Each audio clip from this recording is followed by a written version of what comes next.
Let me say, first of all, that we agree with you completely that good transport connectivity is absolutely essential to the environment of doing business. So we agree with you on the premise that improved connectivity will facilitate better and increased trade, for sure.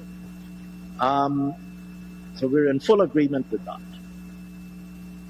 However, on the specific question of establishing a national airline, you've seen, no doubt you've seen, living in St. Kitts and Nevis, you've seen how countries in the Caribbean, and no doubt you've seen also countries elsewhere in the world, have struggled with various attempts to establish or to maintain state-owned airlines.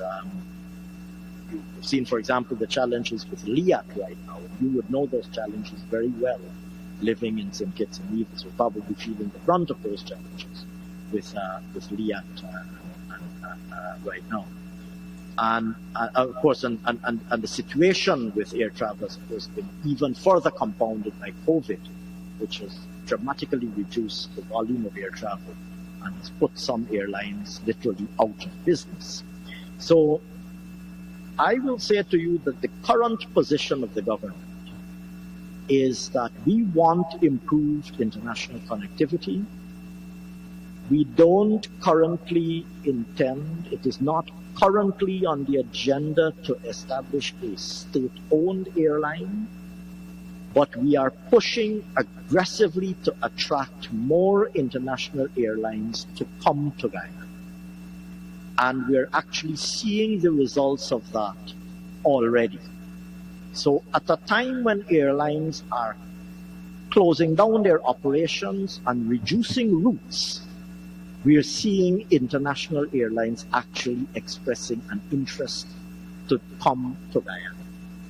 You have American Airlines, which, notwithstanding the international challenges with travel as a result of COVID-19, American Airlines has resumed their Miami to Georgetown route.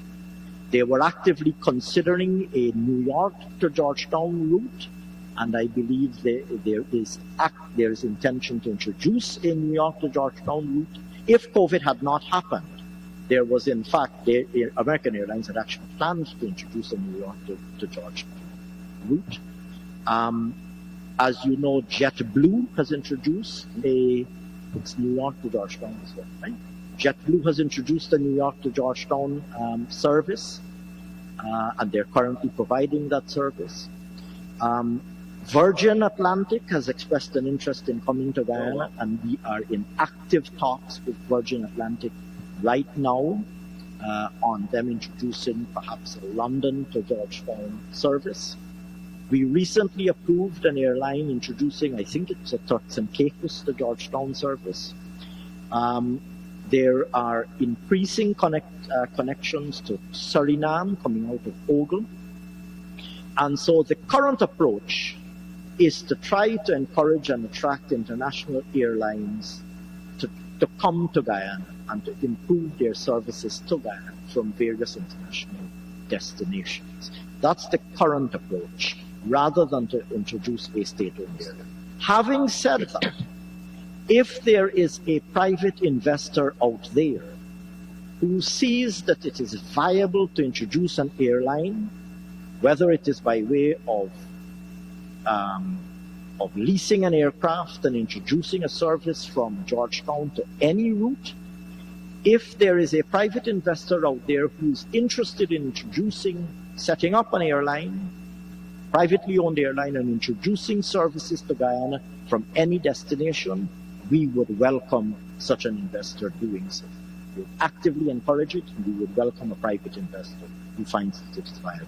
The same applies to shipping.